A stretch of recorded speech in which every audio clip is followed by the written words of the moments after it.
प्रिय भक्तों, आज शुक्रवार के दिन हम आपको बहुत ही अच्छी वीडियो लेके आई हैं, तो वीडियो को पूरे देखिएगा। धन की देवी माँ लक्ष्मी जी का एक बहुत ही ज़्यादा चमत्कारी और अचूक महामंत्र, जिसके प्रति एक माला जाप या श्रवण से आपके जीवन में जो धन की कमी बनी रहती है वह पल भर में ही दूर हो जाएगी। इस दिव्य मंत्र के श्रवण से आप अपने जीवन को समृद्ध बना सकते हैं। शुक्रवार का दिन माँ लक्ष्मी का होता है। इस दिन माँ लक्ष्मी की विधिवत पूजा और मंत्र श्रवण से भक्तों के जीवन में धन की कमी दूर हो जाती है। इससे घर में सुख, शांति और समृद्धि का आगमन होता है। माँ लक्ष्मी को धन और समृद्धि की देवी भी कहा जाता है। माँ लक्ष्मी को प्रसन्न करने के लिए यह दिव्य मंत्र एक सिद्ध मंत्र है। जो प्रिय भक्तों, आइए माँ लक्ष्मी के इस महामंत्र को सुनने के लिए एक बात ध्यान में रखना कि मंत्र पूरा 108 बार या इससे ज़्यादा सुनना है, तो मतलब कि इस वीडियो को पूरा सुनना है। सुनते सुनते आप ध्यान मगन हो जाएंगे। आप अपनी दुकान या घर पर भी कहीं भी इस मंत्र को सुन सकते हैं। हम आशा करते हैं कि आपको शीघ्र ही लाभ मिलेगा। अगर आपको हमारा यह वीडियो पसंद आए तो एक लाइक ज़रूर कीजिएगा और चैनल अंबानी जी कंटेंट को सब्सक्राइब जरूर कीजिएगा और ज़्यादा से ज़्यादा वीडियो को शेयर करते रहिएगा। अब मंत्र का श्रवण कर लेते हैं। तो मंत्र है इस प्रकार, तो ध्यान से सुनिएगा।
हरिप्रिय नमस्तुभ्यं नमस्तुभ्यं दयानिधे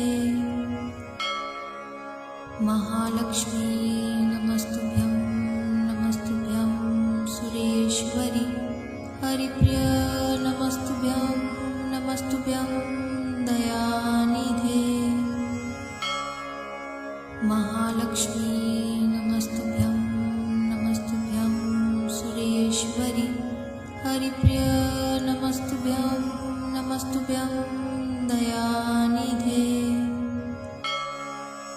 महालक्ष्मी नमस्तुभ्यं नमस्तुभ्यं सुरेश्वरी हरिप्रिय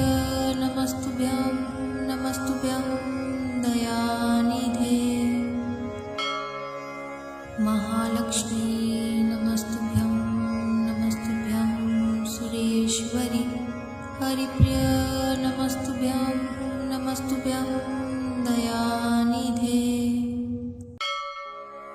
महालक्ष्मी नमस्तुभ्यं नमस्तुभ्यं सुरेश्वरी हरिप्रिय नमस्तुभ्यं नमस्तुभ्यं दयानिधे महालक्ष्मी नमस्तुभ्यं नमस्तुभ्यं सुरेश्वरी हरिप्रिय नमस्तुभ्यं नमस्तुभ्यं दयानिधे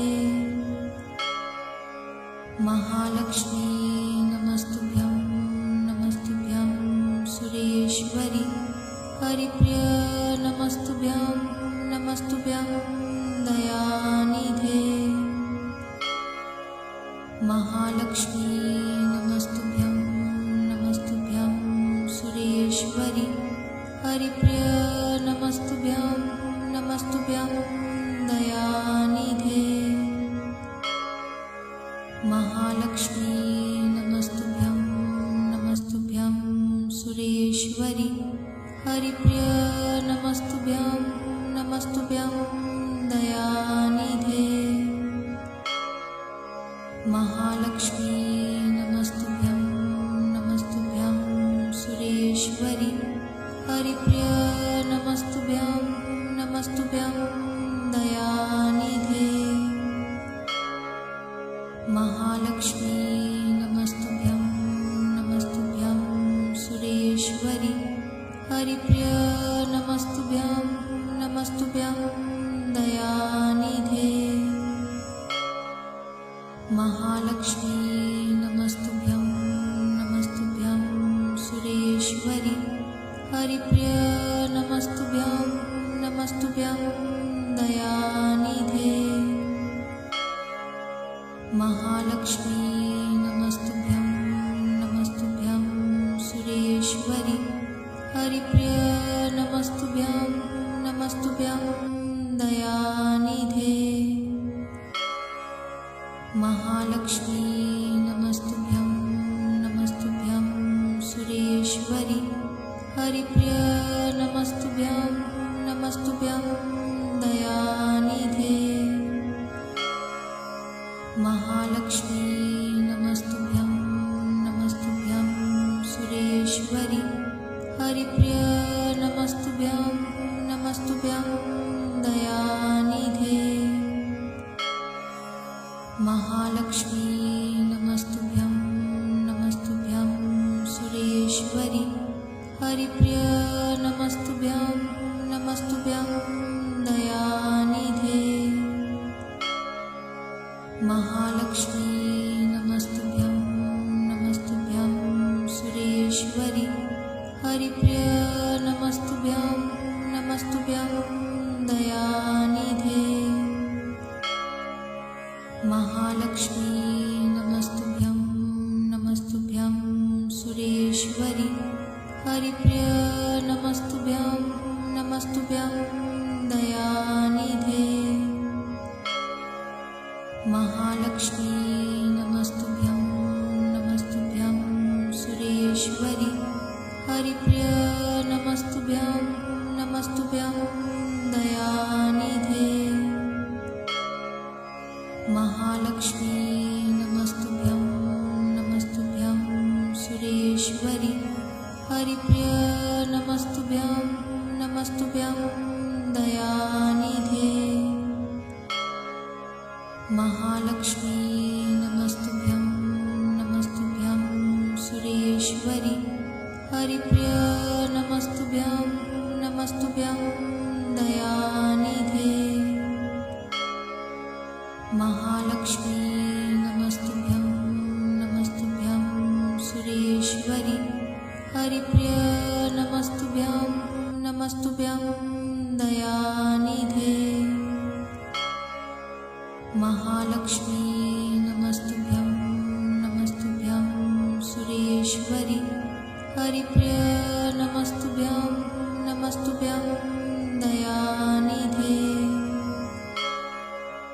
महालक्ष्मी नमस्तुभ्यं नमस्तुभ्यं सुरेश्वरि हरिप्रिय नमस्तुभ्यं नमस्तुभ्यं दयानिधे महालक्ष्मी नमस्तुभ्यं नमस्तुभ्यं सुरेश्वरि हरिप्रिय नमस्तुभ्यं नमस्तुभ्यं दयानिधे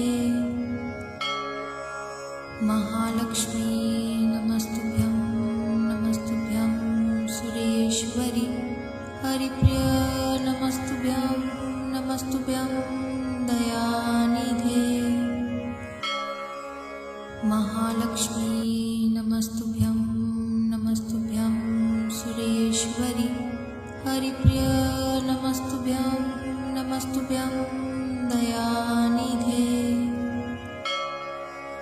महालक्ष्मी नमस्तुभ्यं नमस्तुभ्यं सुरेश्वरी हरिप्रिय नमस्तुभ्यं नमस्तुभ्यं दयानिधे। महालक्ष्मी नमस्तुभ्यं नमस्तुभ्यं सुरेश्वरी हरिप्रिय नमस्तुभ्यं नमस्तुभ्यं दयानिधे। महालक्ष्मी नमस्तुभ्यं नमस्तुभ्यं सुरेश्वरी हरिप्रिय नमस्तुभ्यं नमस्तुभ्यं दयानिधे। महालक्ष्मी नमस्तुभ्यं नमस्तुभ्यं सुरेश्वरी हरिप्रिय नमस्तुभ्यं नमस्तुभ्यं दयानिधे। महालक्ष्मी नमस्तुभ्यं नमस्तुभ्यं सुरेश्वरी हरिप्रिय नमस्तुभ्यं नमस्तुभ्यं दयानिधे।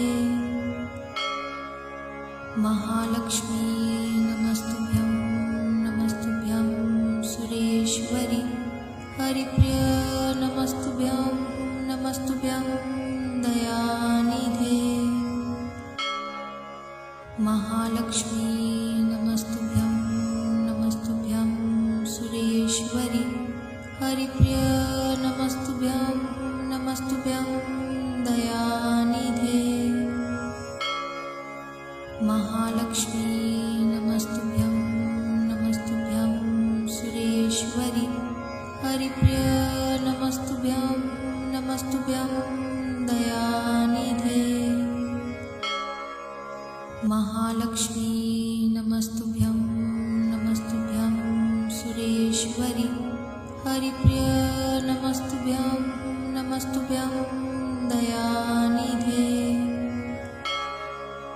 महालक्ष्मी नमस्तुभ्यं नमस्तुभ्यं सुरेश्वरी हरिप्रिय नमस्तुभ्यं नमस्तुभ्यं दयानिधे। महालक्ष्मी नमस्तुभ्यं नमस्तुभ्यं सुरेश्वरी हरिप्रिय नमस्तुभ्यं नमस्तुभ्यं दयानिधे। महालक्ष्मी नमस्तुभ्यं नमस्तुभ्यं सुरेश्वरी हरिप्रिय नमस्तुभ्यं नमस्तुभ्यं दयानिधे। महालक्ष्मी नमस्तुभ्यं नमस्तुभ्यं सुरेश्वरी हरिप्रिय नमस्तुभ्यं नमस्तुभ्यं दयानिधे। महालक्ष्मी नमस्तुभ्यं नमस्तुभ्यं सुरेश्वरी हरिप्रिय नमस्तुभ्यं नमस्तुभ्यं दयानिधे। महालक्ष्मी नमस्तुभ्यं नमस्तुभ्यं सुरेश्वरी हरिप्रिय नमस्तुभ्यं नमस्तुभ्यं दयानिधे। महालक्ष्मी नमस्तुभ्यं नमस्तुभ्यं सुरेश्वरी हरिप्रिय नमस्तुभ्यं नमस्तुभ्यं दयानिधे। महालक्ष्मी नमस्तुभ्यं नमस्तुभ्यं सुरेश्वरी हरिप्रिय नमस्तुभ्यं नमस्तुभ्यं दयानिधे। महालक्ष्मी नमस्तुभ्यं नमस्तुभ्यं सुरेश्वरी हरिप्रिय नमस्तुभ्यं नमस्तुभ्यं दयानिधे। महालक्ष्मी नमस्तुभ्यं नमस्तुभ्यं सुरेश्वरी हरिप्रिय नमस्तुभ्यं नमस्तुभ्यं दयानिधे। महालक्ष्मी नमस्तुभ्यं नमस्तुभ्यं सुरेश्वरी हरिप्रिय नमस्तुभ्यं नमस्तुभ्यं दयानिधे। महालक्ष्मी नमस्तुभ्यं नमस्तुभ्यं सुरेश्वरी हरिप्रिय नमस्तुभ्यं नमस्तुभ्यं दयानिधे महालक्ष्मी नमस्तुभ्यं नमस्तुभ्यं सुरेश्वरी हरिप्रिय नमस्तुभ्यं नमस्तुभ्यं दयानिधे महालक्ष्मी नमस्तुभ्यं नमस्तुभ्यं सुरेश्वरी हरिप्रिय नमस्तुभ्यं नमस्तुभ्यं दयानिधे महालक्ष्मी नमस्तुभ्यं नमस्तुभ्यं सुरेश्वरी हरिप्रिय नमस्तुभ्यं नमस्तुभ्यं दयानिधे महालक्ष्मी नमस्तुभ्यं नमस्तुभ्यं सुरेश्वरी हरिप्रिय नमस्तुभ्यं नमस्तुभ्यं दयानिधे महालक्ष्मी नमस्तुभ्यं नमस्तुभ्यं सुरेश्वरी हरिप्रिय नमस्तुभ्यं नमस्तुभ्यं दयानिधे महालक्ष्मी नमस्तुभ्यं नमस्तुभ्यं सुरेश्वरी हरिप्रिय नमस्तुभ्यं नमस्तुभ्यं दयानिधे महालक्ष्मी नमस्तुभ्यं नमस्तुभ्यं सुरेश्वरी हरिप्रिय नमस्तुभ्यं नमस्तुभ्यं दयानिधे महालक्ष्मी नमस्तुभ्यं नमस्तुभ्यं सुरेश्वरी हरिप्रिय नमस्तुभ्यं नमस्तुभ्यं दयानिधे महालक्ष्मी नमस्तुभ्यं नमस्तुभ्यं सुरेश्वरी हरिप्रिय नमस्तुभ्यं नमस्तुभ्यं दयानिधे महालक्ष्मी नमस्तुभ्यं नमस्तुभ्यं सुरेश्वरी हरिप्रिय नमस्तुभ्यं नमस्तुभ्यं दयानिधे महालक्ष्मी नमस्तुभ्यं नमस्तुभ्यं सुरेश्वरी हरिप्रिय नमस्तुभ्यं नमस्तुभ्यं दयानिधे महालक्ष्मी नमस्तुभ्यं नमस्तुभ्यं सुरेश्वरी हरिप्रिय नमस्तुभ्यं नमस्तुभ्यं दयानिधे महालक्ष्मी नमस्तुभ्यं नमस्तुभ्यं सुरेश्वरी हरिप्रिय नमस्तुभ्यं नमस्तुभ्यं दयानिधे महालक्ष्मी नमस्तुभ्यं नमस्तुभ्यं सुरेश्वरी हरिप्रिय नमस्तुभ्यं नमस्तुभ्यं दयानिधे महालक्ष्मी नमस्तुभ्यं नमस्तुभ्यं सुरेश्वरी हरिप्रिय नमस्तुभ्यं नमस्तुभ्यं दयानिधे महालक्ष्मी नमस्तुभ्यं नमस्तुभ्यं सुरेश्वरी हरिप्रिय नमस्तुभ्यं नमस्तुभ्यं दयानिधे महालक्ष्मी नमस्तुभ्यं नमस्तुभ्यं सुरेश्वरी हरिप्रिय नमस्तुभ्यं नमस्तुभ्यं दयानिधे महालक्ष्मी नमस्तुभ्यं नमस्तुभ्यं सुरेश्वरी हरिप्रिय नमस्तुभ्यं नमस्तुभ्यं दयानिधे महालक्ष्मी नमस्तुभ्यं नमस्तुभ्यं सुरेश्वरी हरिप्रिय नमस्तुभ्यं नमस्तुभ्यं दयानिधे महालक्ष्मी नमस्तुभ्यं